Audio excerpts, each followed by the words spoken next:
আসসালামু আলাইকুম সম্মানিত দর্শক শ্রোতা। এই মুহূর্তে দেশ ও প্রবাস থেকে দূরেও কাছে যে যেখান থেকে আমাদের এই ইন্দোনেশিয়ান স্মার্ট নেপিয়ার ঘাসের প্রতিবেদন দেখছেন, সকলকে আন্তরিক শুভেচ্ছা অভিনন্দন জানাচ্ছি।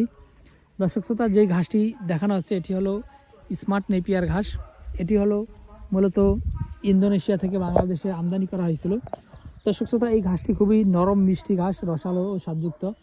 বিশেষ করে এই ঘাসে রয়েছে 22 থেকে 25% মতো প্রোটিন এবং এই ঘাসে একেবারেই দার কম। দেখেন দর্শক, একটি কথা বলি, অনেকে বলে থাকেন যে স্মার্ট নেপিয়ারে দার নেই, আবার ওই যে দেখেন সামনে রয়েছে গুয়াতিমালা, আবার অনেকে বলেন যে গুয়াতিমালা দার নেই।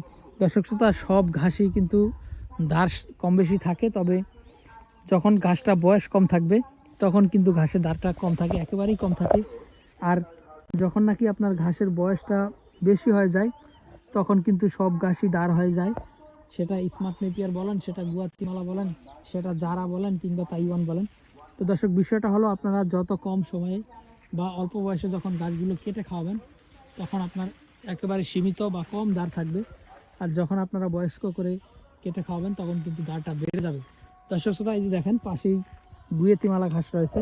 এই ঘাসেও বয়স যখন কম থাকে তখন দাঁড় কম থাকে, আর যখন এরকম যার বড় হয়ে যায় বা বয়স্ক হয়ে যায় বা কাঠিন হয়ে যায় তখন কিন্তু এই গুয়াতিমালা ঘাসও কিন্তু যা দাঁড় হয়ে যায়।